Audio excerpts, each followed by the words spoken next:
Hi അസ്സലാമലൈക്കും, welcome back to our channel. It's me Haseebaid. ഇന്ന് നമ്മളെ നാട്ടിലെ നബിദിനത്തിൻ്റെ കുറച്ച് വിശേഷങ്ങളായിട്ടാണ് വന്നിട്ടുള്ളത്. അപ്പോൾ എല്ലാവരും വീഡിയോ ഒന്ന് കണ്ട് സപ്പോർട്ട് ചെയ്യുക. പുതിയ ഫ്രണ്ട്സുകൾ ആരെങ്കിലും കാണുന്നുണ്ടെങ്കിൽ വീഡിയോ സബ്സ്ക്രൈബ് ചെയ്യാതെ കാണുന്നുണ്ടെങ്കിൽ ഒന്ന് സബ്സ്ക്രൈബും കൂടി ചെയ്തൊന്ന് സപ്പോർട്ട് ചെയ്യണേ. വീഡിയോ നിങ്ങൾക്ക് ഇഷ്ടമാണെങ്കിൽ വീഡിയോക്ക് ഒരു ലൈക്കും കൂടി തരിക. അപ്പോൾ ഇന്നത്തെ കമൻറ്റ് നമ്മളെ നാട്ടിലുള്ള യുവാക്കൾക്കാവട്ടെ, ഇത് വീഡിയോ കാണുന്നവരാരെങ്കിലും ഒരു ഹാർട്ടെങ്കിലും ഒന്ന് കമൻറ്റ് ചെയ്യണം കേട്ടോ എല്ലാവരും. പിന്നെ വീഡിയോക്ക് ഒന്ന് ലൈക്കും കൂടി തരിക. അപ്പോൾ നമ്മളെ നാട്ടിലെ യുവാക്കൾ ഒരുക്കിയതാണ്. ഇത് കണ്ടില്ല, മാഷാ അല്ലാഹ് അൽഹംദുലില്ലാ, നല്ല രസമായിട്ടുണ്ടായിരുന്നു. അപ്പോൾ അതിൻ്റെ ഫുൾ വീഡിയോ ഒക്കെ ഉണ്ട്, അപ്പോൾ അതൊക്കെ ഒന്ന് കാണാം. അതിൻ്റെ മുന്നേ എനിക്ക് ഒരു സന്തോഷ വാർത്ത നിങ്ങളെല്ലാവരും ഒന്ന് അറിയിക്കാനുണ്ട്. അപ്പോൾ അതെന്താണെന്നൊന്ന് ഞാൻ പറയട്ടെ. അപ്പോൾ നമ്മൾക്ക് 10K മാഷാ അല്ലാഹ് അൽഹംദുലില്ലാ 10K സബ്സ്ക്രൈബേഴ്സ് ആയിട്ടുണ്ട്. നിങ്ങളെല്ലാവരും സപ്പോർട്ട് കൊണ്ട് മാത്രമാണ് അതായത്. അപ്പോൾ തുടർന്നും നിങ്ങളെല്ലാവരും സപ്പോർട്ടും വേണം. 10K സബ്സ്ക്രൈബേഴ്സ് ആവണമെന്ന് എനിക്ക് ഭയങ്കര ഒരു ആഗ്രഹം ഉണ്ടായിരുന്നു. എൻ്റെ ചാനലിൽ ഇങ്ങനെ 10K ഒന്നായി വന്ന് നിൽക്കണത് കാണാൻ ഭയങ്കര സന്തോഷം ഉണ്ടായിരുന്നു. ഇങ്ങനെ കാണാൻ ഭയങ്കര ആഗ്രഹം ഉണ്ടായിരുന്നു. അപ്പോൾ കണ്ടപ്പോൾ ഭയങ്കര സന്തോഷമായി. ഇനി നമ്മളെ നബിദിനത്തിൻ്റെ വിശേഷങ്ങളൊക്കെ നമ്മൾക്ക് കാണാം. ഇപ്പോൾ ഇത് കണ്ടില്ലേ, ഇത് നമ്മളെ നാട്ടിലെ യുവാക്കൾ, അവർക്കൊരു ഗ്രൂപ്പ് തന്നെ ഉണ്ട്, ഒരു ടീമാണ് അവരെല്ലാവരും കൂടി. ടീം ലാട്ട് എന്നാണ് അവർ ഗ്രൂപ്പിൻ്റെ ആ ഒരു ടീമിൻ്റെ പേര്. അപ്പോൾ അവരെല്ലാവരും കൂടി ഒരുക്കിയതാണ്. ഇതിൽ പ്രവാസികളൊക്കെ ഉണ്ട് കേട്ടോ. ഇപ്പോൾ ഈ നബിദിനം അങ്ങനെ ആഘോഷിക്കാനായിട്ട് കുറേ പേര് അങ്ങനെ വന്നിട്ടുണ്ട്. ഗൾഫിൽ നിന്നൊക്കെ അങ്ങനെ പ്രവാസികൾ കുറേ നാട്ടിലെത്തിയിട്ടുണ്ട്. പിന്നെ നമ്മളെ നാട്ടിലുള്ള ചെറുപ്പക്കാരും അങ്ങനെ എല്ലാവരും കൂടി എന്താ പറയുക, നമ്മളെ നാട്ടിലെ ചെറുപ്പക്കാരൊരു ഒത്തൊരുമയാണ്, അവരൊരു കൂട്ടായ്മയാണ് ഈ കാണുന്നത്. അതിൻ്റെ ഒരു ഭംഗിയാണ് ഈ എടുത്ത് കാണിക്കുന്നത്. മാഷാ അല്ലാഹ് അടിപൊളിയായിട്ടുണ്ടെന്ന് ഒരുപാട് ആൾക്കാർ ഇത് കാണാനും വന്നിട്ടുണ്ടായിരുന്നു. അപ്പോൾ ഇത് എല്ലാവരും ഒന്ന് കണ്ടു നോക്കി. എല്ലാവർക്കും ഇഷ്ടമാവുകയാണെങ്കിൽ എല്ലാവരും ഒന്ന് കമൻറ്റ് ചെയ്യണം കേട്ടോ. ഞങ്ങളിത് കാണാൻ പോയതായിരുന്നു. ഇതിവിടെ എല്ലാ വർഷവും ഉണ്ടാവാറുണ്ട്. ഇപ്പോൾ കഴിഞ്ഞ വർഷം ഉണ്ടായിട്ടില്ല, അതിൻ്റെ മുന്നേ ഉണ്ടായിരുന്നു. അപ്പോൾ ഇത് അവർ എല്ലാവരും കൂടി യുവാക്കളുണ്ട്, പ്രത്യേകം നമ്മൾ എടുത്ത് പറയേണ്ടത് നമ്മളെ നാട്ടിലെ യുവാക്കളാണ്. അവരൊരു കഠിനാധ്വാനമാണ്. ഇത് അവർ ഒരാഴ്ച വെച്ചിട്ടാണ് ഇത് അവർ ചെയ്തിട്ടുള്ളത്. അതും അവർക്ക് എല്ലാവരും ജോലിക്ക് പോകുന്നവരാണ്. ജോലിക്ക് പോയി വന്നിട്ട് വൈകുന്നേരം ടൈമിലാണ് ഇവർ ഇതൊക്കെ സെറ്റാക്കിയിട്ടുള്ളത്. ഒരുപാട് ഒരു ബുദ്ധിമുട്ടിയിട്ടൊക്കെ ഇത് ചെയ്തിട്ടുള്ളത്. പകലൊക്കെ ചെയ്യുമ്പോൾ നല്ല വെയിലൊക്കെയാണല്ലോ, അപ്പോൾ വെയിലൊക്കെ ആറിയതിന് ശേഷം വൈകുന്നേരങ്ങളിലൊക്കെ രാത്രി അങ്ങനെയൊക്കെയാണ് അവരിത് ചെയ്തിട്ടുള്ളത്. എന്നാലും ഒരാഴ്ച എടുത്തിങ്ങനെ തോന്നുന്നു, ഒരാഴ്ച കൊണ്ട് അവരത് കംപ്ലീറ്റ് ആക്കിയിട്ടുണ്ടായിരുന്നു. അപ്പോൾ ഇതാ അത്രയും നല്ല ഭംഗിയിൽ നല്ല രസത്തിൽ അവരത് ചെയ്തിട്ടുണ്ട്. കാണാൻ തന്നെ എന്തൊരു ഭംഗിയാണ്. പിന്നെ ഈ ഒരു റോഡ്, നമ്മളെ ഒരു മൂച്ചിക്കൽ റോഡ്, ആ റോഡിൻ്റെ രണ്ട് സൈഡിലും പാടാണ്. അപ്പോൾ ആ പാടത്ത് ഇങ്ങനെ രണ്ട് സൈഡിലും ആ പാടത്ത് വെള്ളം നിർത്തിയിട്ട് ഈ ലൈറ്റിൻ്റെ ഒക്കെ ഒരു ഇത് അവിടെ വരുമ്പോൾ അതും കാണാൻ നല്ല ഭംഗി, നല്ലൊരു പ്രത്യേക ഭംഗി കേട്ടോ ഇങ്ങനെ കാണാൻ. ഇപ്പോൾ ഇത് നമ്മളെ വീട്ടിലേക്കൊക്കെ പോകണ ഒരു റോഡാണ്. ഇതിങ്ങനെ ഒരു കൂടാരം പോലെ ആക്കി വെച്ചിട്ടുണ്ട്. അപ്പോൾ ഇത് കണ്ടില്ലേ, കുറേ പേര് വന്നിട്ടുണ്ട്. ഇത് നബിദിനത്തിൻ്റെ തലേ ദിവസമാണ് ഇതിങ്ങനെ കുറേ പേര്, അതിന് 2 ദിവസം മുന്നേ തന്നെ എല്ലാവരും കാണാൻ വരൽ തുടങ്ങിയിട്ടുണ്ടായിരുന്നു. പക്ഷേ ഇത് ഞങ്ങൾ വെള്ളിയാഴ്ച ആയിരുന്നല്ലോ നബിദിനം. അപ്പോൾ നമ്മളിത് വ്യാഴാഴ്ചയാണ് ഇത് പോയി കണ്ടത്. പിന്നെ നമ്മൾ വെള്ളിയാഴ്ചയും പോയിട്ടുണ്ടായിരുന്നു, വെള്ളിയാഴ്ച രാത്രിയിലും പോയിട്ടുണ്ടായിരുന്നു ഇത് കാണാൻ. പിന്നെ അത് കഴിഞ്ഞിട്ടും 2-3 ദിവസം ഉണ്ടായിരുന്നു. ഇപ്പോൾ പിന്നെ അത് ഇവിടുന്ന് ഒഴിവാക്കി തോന്നുന്നു. പിന്നെ ഇപ്പോൾ കുറേ പേര് ഇത് കാണാനും വന്നിട്ടുണ്ടായിരുന്നു. നമ്മൾക്ക് നബിദിനം എന്ന് പറഞ്ഞിട്ടുണ്ടെങ്കിൽ പെരുന്നാളിനേക്കാളും നല്ല പൊലിവാണ് കേട്ടോ. ഭയങ്കര രസമാണ്.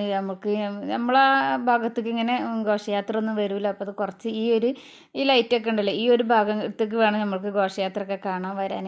അപ്പോൾ അതൊക്കെ അങ്ങനെ കാണാൻ അയൽവാസികളും എല്ലാവരും കൂടി, നമ്മളെ വീട്ടിലുള്ള എല്ലാവരും കൂടി കാണാൻ പോകാനും ഒക്കെ ഭയങ്കര രസമാണ്. എല്ലാവരും കൂടി അങ്ങനെ ഇതിന് മുന്നേ ഞാനൊരു വീഡിയോ ഇട്ടിട്ടുണ്ടായിരുന്നു, നമ്മളെ വീട്ടിൽ നിന്ന് പള്ളിയിലേക്ക് മൗലൂദിന് ഫുഡൊക്കെ കൊടുക്കുന്നതും അത് ഉണ്ടാക്കുന്നതും പാക്കാക്കുന്നതൊക്കെ. അപ്പോൾ അതെല്ലാവരും കണ്ടിട്ടുണ്ടാകുമെന്ന് വിചാരിക്കണം. കാണാത്തവരെല്ലാവരും ഒന്ന് അത് പോയി കാണാം. ഇപ്പോൾ ഇത് വെള്ളിയാഴ്ച അല്ല, ശനിയാഴ്ച ആയിരുന്നു നമ്മളിവിടെയൊക്കെ നബിദിനം ഘോഷയാത്രയും പിന്നെ ഫുഡ് കൊടുക്കലൊക്കെ ശനിയാഴ്ച ആയിരുന്നു. അപ്പോൾ ശനിയാഴ്ച രാവിലെ നമ്മളെല്ലാവരും ഇപ്പോൾ ഇതാ ഘോഷയാത്ര ഒക്കെ കാണാൻ വന്നതാണ്. അപ്പോൾ ഇതാ ഇങ്ങോട്ടൊക്കെ ഘോഷയാത്ര വന്നിട്ടുണ്ട്. അപ്പോൾ കുട്ടികളെല്ലാവരും നടന്ന് ക്ഷീണിച്ചിട്ടുണ്ടായിരുന്നു. കുറേ അപ്പുറത്ത് വരെ ബീരാഞ്ചിറ ആ ഭാഗം പോയിട്ടാണ് നമ്മളെ ഭാഗത്തേക്ക് തിരിച്ചു വന്നത്. അപ്പോൾ അന്ന് നല്ല വെയിലായിരുന്നു, മക്കളൊക്കെ നല്ല ക്ഷീണിച്ചിട്ടുണ്ട്. പിന്നെ അവിടെ നിന്നൊക്കെ ബിസ്ക്കറ്റ്, മിഠായി, അതുപോലെ ജ്യൂസ് അതൊക്കെ കൊടുക്കുന്നുണ്ട്. അപ്പോൾ അതൊക്കെ കഴിച്ചിട്ട് അങ്ങനെ കുട്ടികളങ്ങനെ നടന്നു വരുവരൊക്കെ പാവം നല്ല ക്ഷീണിച്ചിട്ടുണ്ട്. ഈ വെയിലും അല്ലേ, ഒരുപാട് നടക്കാനും ഉണ്ട്.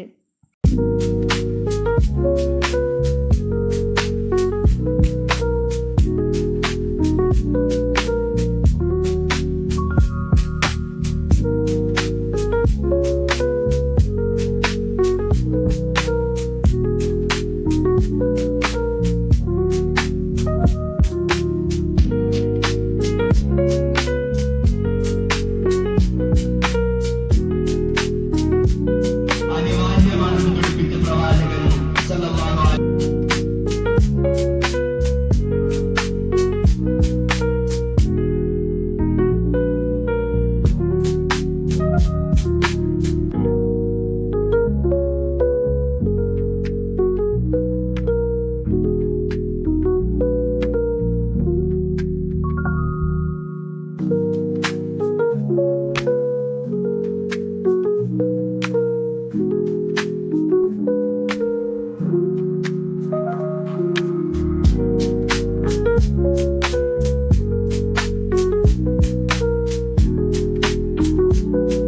ഘോഷയാത്രയൊക്കെ കണ്ട് വന്നപ്പോഴേക്കും നമ്മൾക്കുള്ള ഫുഡൊക്കെ ദിൽമൻ പോയി കൊണ്ടുവന്നിട്ടുണ്ടായിരുന്നേ. മാഷാ അല്ലാ സൂപ്പർ ടേസ്റ്റാണ്. ഈ നബിദിനത്തിൻ്റെ ചോറ് പറയുമ്പോൾ ഒരു പ്രത്യേക ടേസ്റ്റ് തന്നെയാണ്. അത് നമ്മൾ എത്ര ഉണ്ടാക്കിയാലും ഈ ഒരു ടേസ്റ്റ് കിട്ടില്ല. ആ ഒരു ചോറും കറി ചൂടോടുകൂടി കഴിക്കുകയല്ലേ, എല്ലാവരും അങ്ങനെ തന്നെയല്ലേ. അങ്ങനെ ഉണ്ടെങ്കിൽ അങ്ങനെയുള്ളവരൊന്ന് കമൻറ്റ് ചെയ്യണം കേട്ടോ. ഈ ചോറ് കൊണ്ടുവന്ന പാട് ചൂടോടുകൂടി കഴിക്കണവരുണ്ടെങ്കിൽ ഒന്ന് കമൻറ്റ് ചെയ്യണം കേട്ടോ. ഒരു പ്രത്യേക ടേസ്റ്റ്, നമ്മൾ എത്ര ഉണ്ടാക്കിയാലും ഈ ഒരു ചോറും കറിക്കും ആ ഒരു ടേസ്റ്റ് കിട്ടൂല. മാഷാ അല്ലാ അടിപൊളിയായിരുന്നു ഇപ്രാവശ്യത്തെ ചോറും കറിയൊക്കെ. ഇപ്രാവശ്യം നല്ല എപ്പോഴും നല്ല ടേസ്റ്റ് തന്നെയാണ്. ഇപ്രാവശ്യം അത് അങ്ങനെ തന്നെ ഉണ്ടായിരുന്നത്. അപ്പോൾ നമ്മൾക്ക് 2 നേരം കഴിക്കാനുള്ളതുണ്ടായിരുന്നു. ഇതിപ്പോൾ ഞങ്ങൾ ഉച്ചക്ക് കഴിച്ചതിന് ശേഷം ബാക്കിയുള്ള ചോറാണത് രാത്രിക്കും കൂടി ഉണ്ടായിരുന്നത്. പിന്നെ ഇതാ ഞങ്ങൾ രാത്രി ഫുഡ് കഴിക്കലും ഒക്കെ കഴിഞ്ഞതിന് ശേഷം മദ്രസയിലേക്ക് പരിപാടി കാണാൻ കുട്ടികളെ പാട്ടും ദഫും കാര്യങ്ങളൊക്കെ ഉണ്ടല്ലോ, അപ്പോൾ അതൊക്കെ ഒന്ന് കാണാൻ പോവുകയാണ്. അപ്പോൾ രാത്രി ഇങ്ങനെ ആ ലൈറ്റ് ഇങ്ങനെ നടന്നു പോകാൻ നല്ല രസമുണ്ടായിരുന്നു. കുറച്ച് നടക്കാനുണ്ട്, കുറച്ച് ദൂരെയാണ്, അടുത്തൊന്നല്ല മദ്രസ്, കുറച്ച് ദൂരെയാണ്. എന്നാലും നമ്മൾ എല്ലാവരും കൂടി അങ്ങനെ നടന്നു പോവുകയാണേ. അപ്പോൾ നമ്മൾ ചെന്നപ്പോൾ കുട്ടികളെ പാട്ട് കാര്യങ്ങളൊക്കെ ആയിരുന്നു. പിന്നെ അതൊക്കെ കഴിഞ്ഞതിന് ശേഷമാണ് ദഫൊക്കെ തുടങ്ങിയത്. അപ്പോൾ പാട്ടൊക്കെ കഴിയോളം പിന്നെ ഞങ്ങൾ അവിടെ നിന്ന് അൻഫുവിന് ദഫ് ഉണ്ടായിരുന്നു. അപ്പോൾ അതൊക്കെ കണ്ടിട്ട് വരാൻ വിചാരിച്ചു. ഇപ്രാവശ്യത്തെ പരിപാടി മാഷാ അല്ലാ ഫ്ലവർ ഷോ ഒക്കെ നല്ല രസമുണ്ടായിരുന്നു കേട്ടോ. ഫസ്റ്റ് തന്നെ ഫ്ലവർ ഷോ ആയിരുന്നു, അടിപൊളിയായിരുന്നു ഫ്ലവർ ഷോ ഒക്കെ. പാട്ടൊക്കെ വെറൈറ്റി ചെയ്യുന്ന അതുപോലെ സ്റ്റെപ്പും കാര്യങ്ങളും, അതുപോലെ ദഫ് ബുർദ ഒക്കെ നല്ല വെറൈറ്റി പാട്ടും എല്ലാതുമായിരുന്നു. നല്ല രസമുണ്ടായിരുന്നു ഒക്കെ കാണാൻ മാഷാ അല്ലാ. ഇപ്പോൾ ഈ കുട്ടികളെ ഈ ഫ്ലവർ ഷോ കണ്ട ഇതിൻ്റെ പാട്ടൊക്കെ നല്ല അടിപൊളി പാട്ടാണ്. പക്ഷെ അതൊന്നും ഇതിൽ കൊടുക്കാൻ പറ്റില്ല, കോപ്പിറൈറ്റ് വരും. അതുകൊണ്ടാണ് ഞാൻ അതിൽ കൊടുക്കാത്തത്. സൂപ്പറായി നല്ല രസമുണ്ടായിരുന്നു മക്കളെ കളിയും കാണാൻ. അതുപോലെ തന്നെ ദഫും ഒക്കെ നല്ല അടിപൊളിയായിരുന്നു, സ്കൗട്ട് ബുർദ ഒക്കെ. പിന്നെ ഇത് കഴിഞ്ഞതിന് ശേഷം ഒരു ദഫ് ഉണ്ടായിരുന്നു. പിന്നെ ആ ദഫ് കഴിഞ്ഞതിന് ശേഷം സ്കൗട്ടായിരുന്നു, പിന്നെ ബുർദ, പിന്നെ അതിന് ശേഷം ഒരു ദഫും കൂടെ ഉണ്ടായിരുന്നു. അപ്പോൾ എല്ലാതും കണ്ടു കഴിഞ്ഞതിന് ശേഷമാണ് ഞങ്ങൾ വന്നത്. വീട്ടിലെത്തിയപ്പോൾ 12:45 1 മണിയൊക്കെ ആവാറായിട്ടുണ്ടായിരുന്നു. തിരിച്ച് വരുമ്പോഴും നടന്നിട്ട് തന്നെ വന്ന് കുറേ പേരുണ്ടായിരുന്നു, നമ്മളെ അടുത്തുള്ള അയൽവാസികളും എല്ലാവരും ഉണ്ടായിരുന്നു. അപ്പോൾ എല്ലാവരും കൂടി അങ്ങനെ വരുമ്പോഴൊക്കെ നല്ല രസമാണ്. നബിദിനം നമുക്ക് ഞാൻ നേരത്തെ പറഞ്ഞല്ലോ, പെരുന്നാളിനേക്കാളും ഭയങ്കര ഹരമാണ് നബിദിനം എന്ന് പറയുമ്പോൾ. എന്താ പറയുക, പെരുന്നാളിൽ ഇത്ര ഒരു ഹരം ഉണ്ടാവില്ല, അതിനേക്കാളാണ് കുട്ടികൾക്കാണെങ്കിൽ തന്നെ ഭയങ്കര രസമാണ്. നല്ലൊരു പൊലിവാണ് നബിദിനം. ഇനിയിപ്പോൾ നമ്മളെ അടുത്തൊരു പള്ളിയുണ്ട്, അവിടെ 20-ാം തീയതി ഉണ്ട്. അപ്പോൾ ഇൻഷാ അല്ലാ വീഡിയോ ഒക്കെ എടുക്കാൻ പറ്റുമെങ്കിൽ ഞാൻ എടുത്ത് അപ്ലോഡ് ചെയ്യുന്നുണ്ട്. ഇതിപ്പോൾ എനിക്കൊരു ഓർമ്മയൊക്കെയാണ് കേട്ടോ. എന്നും ഇപ്പോൾ ഈ ഒരു വീഡിയോ ഉണ്ടെങ്കിൽ നമ്മൾക്ക് ഇനി അടുത്ത വർഷം അല്ലെങ്കിൽ കുറേ കഴിഞ്ഞിട്ടും നമ്മൾക്ക് ഈ വീഡിയോ ഒന്ന് എടുത്ത് കാണാൻ ഇപ്പോൾ നമ്മൾക്ക് ഇതൊക്കെ ഒന്നൊരു ഓർമ്മ വരുമല്ലോ. അതിന് വേണ്ടിയിട്ട് മാത്രമാണ് ഞാൻ ഈ വീഡിയോ ഒക്കെ ഒന്ന് അപ്ലോഡ് ചെയ്ത് ഇതിലിടുന്നത്. അപ്പോൾ ഇന്നത്തെ വീഡിയോ എല്ലാവർക്കും ഇഷ്ടമായിട്ടുണ്ടാവുമെന്ന് വിചാരിക്കുന്നു. വീഡിയോ ഇഷ്ടമാണെങ്കിൽ വീഡിയോക്ക് ഒന്ന് ലൈക്ക് കൊടുക്കുക. നേരത്തെ പറഞ്ഞ പോലെ നമ്മളെ നാട്ടിലെ ചെറിയ പറപ്പൂരിലെ യുവാക്കൾക്ക് വേണ്ടിയിട്ടൊരു ഹാർട്ട് കമൻറ്റ് ചെയ്യുക. ഇപ്പോൾ സ്റ്റേജിൽ ബുർദയാണ് നടക്കുന്നത്. അപ്പോൾ അതും തന്നെ മാഷാ അല്ലാ അടിപൊളിയായിരുന്നു. പിന്നെ പുതിയ ഫ്രണ്ട്സുകൾ, ഞാൻ നേരത്തെ പറഞ്ഞല്ലോ, പുതിയ ഫ്രണ്ട്സുകൾ ആരെങ്കിലും കാണുകയാണെങ്കിൽ സബ്സ്ക്രൈബും കൂടി ചെയ്യുക. അപ്പോൾ ഇന്നത്തെ വീഡിയോ ഇത്രയൊക്കെ ഉള്ളൂ. ഇൻഷാ അല്ലാ അടുത്ത നല്ലൊരു വീഡിയോ ആയിട്ട് വരാം. അതുവരേക്കും എല്ലാവർക്കും അസ്സലാമു അലൈക്കും. Thank you for watching. By.